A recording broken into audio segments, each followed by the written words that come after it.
12 cuentos peregrinos de Gabriel García Márquez. El avión de la Bella Durmiente.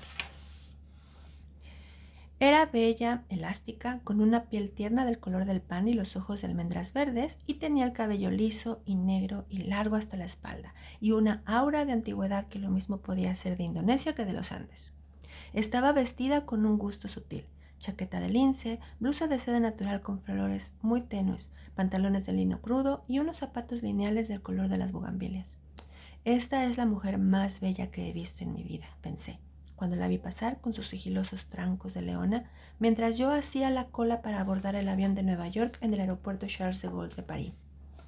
Fue una aparición sobrenatural que existió solo un instante y desapareció en la muchedumbre del vestíbulo.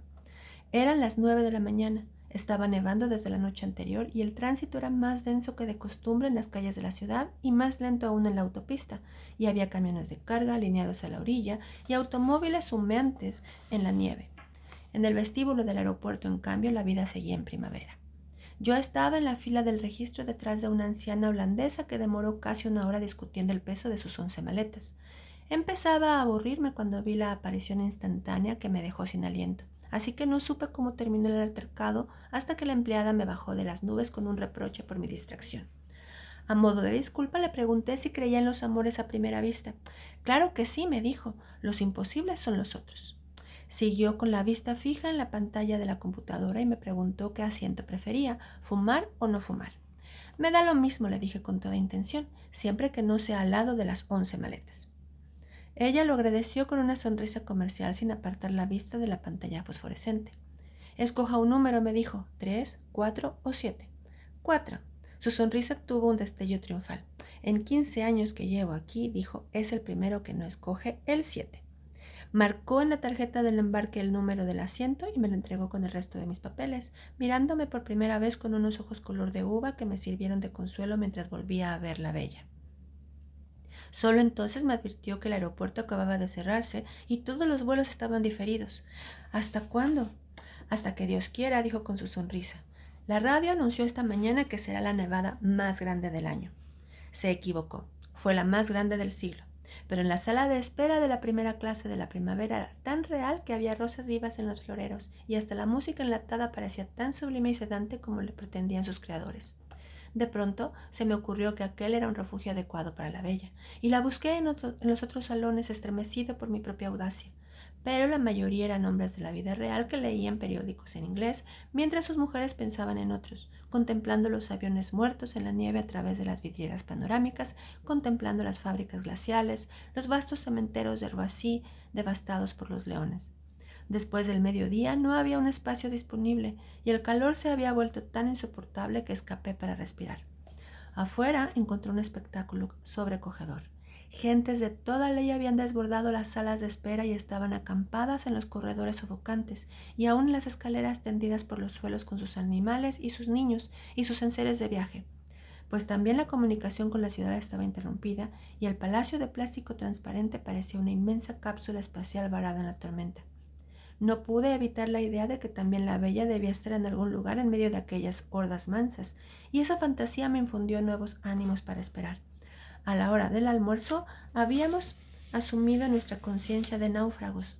Las colas se hicieron interminables frente a los 7 restaurantes, las cafeterías, los bares atestados, y en menos de 3 horas tuvieron que cerrarlos porque no había nada que comer ni beber. Los niños, que por un momento parecían ser todos los del mundo, se pusieron a llorar al mismo tiempo, y empezó a levantarse de la muchedumbre un dolor de rebaño. Era el tiempo de los instintos. Lo único que alcancé a comer en medio de la rebatiña fueron los 2 últimos vasos de helado de crema en una tienda infantil. Me los tomé poco a poco en el mostrador, mientras los camareros ponían las sillas sobre las mesas a medida que se desocupaban, y viéndome a mí mismo en el espejo del fondo con el último vasito de cartón y la última cucharita de cartón, y pensando en la bella. El vuelo de Nueva York, previsto para las 11 de la mañana, salió a las 8 de la noche. Cuando por fin logré embarcar, los pasajeros de la primera clase estaban ya en su sitio y una azafata me condujo al mío. Me quedé sin aliento. En la poltrona vecina, junto a la ventanilla, la bella estaba tomando posesión de su espacio con el dominio de los viajeros expertos. Si alguna vez escribiera esto, nadie me lo creería, pensé. y apenas si intenté en mi media lengua con un saludo indeciso que ella no percibió. Se instaló como para vivir muchos años poniendo cada cosa en su sitio y en su orden hasta que el lugar quedó tan bien dispuesto como la casa ideal donde todo estaba al alcance de la mano. Mientras lo hacía, el sobrecargo nos llevó la champaña de bienvenida. Cogí una copa para ofrecérsela a ella, pero me arrepentí a tiempo, pues solo quiso un vaso de agua. Y le pidió el sobrecargo primero en un francés inaccesible y luego en un inglés apenas más fácil, que no la despertara por ningún motivo durante el vuelo. Su voz grave y tibia arrastraba una tristeza oriental. Cuando le llevaron el agua, abrió sobre las rodillas un cofre de tocador con esquinas de cobre, como los baúles de las abuelas, y sacó 2 pastillas doradas de un estuche donde llevaba otras de colores diversos.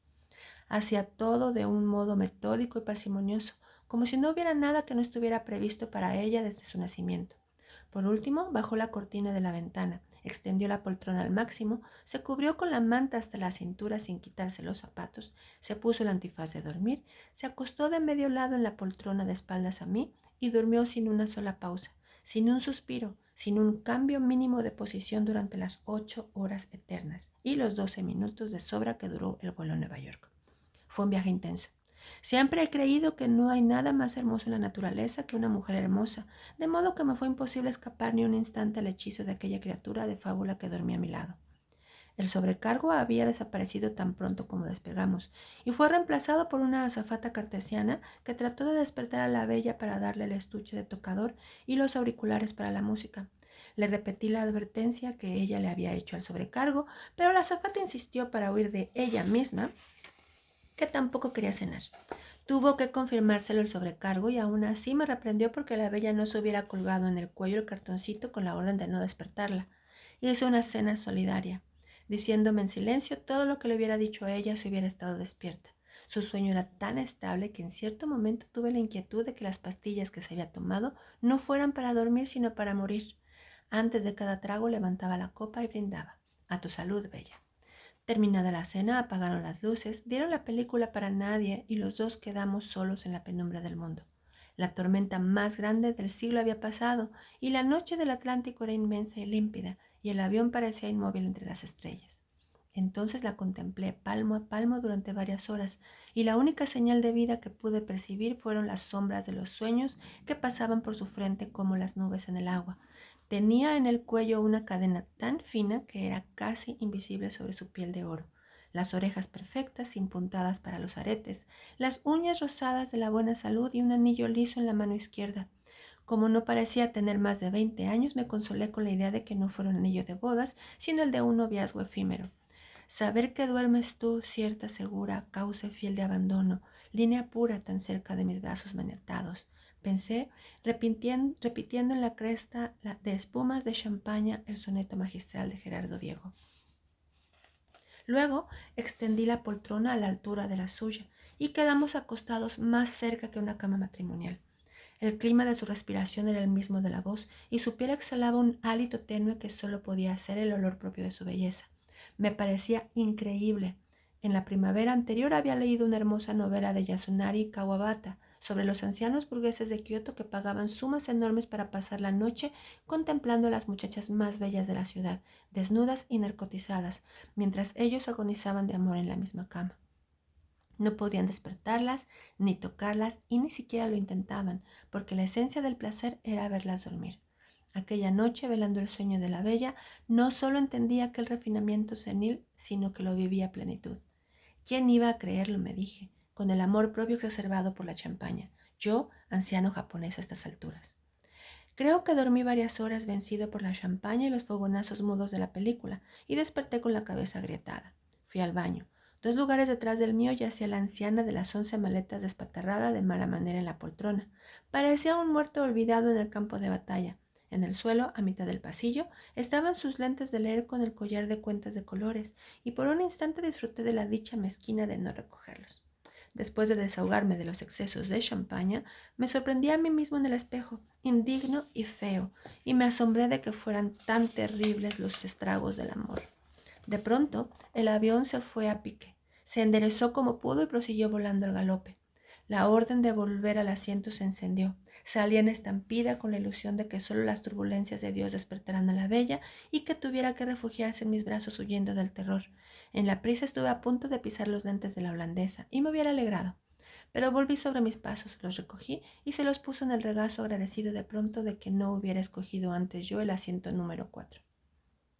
El sueño de la bella era invencible. Cuando el avión se estabilizó, tuve que resistir la tentación de sacudirla con cualquier pretexto, porque lo único que deseaba en aquella última hora del vuelo era verla despierta, aunque fuera enfurecida, para que yo pudiera recobrar mi libertad y tal vez mi juventud.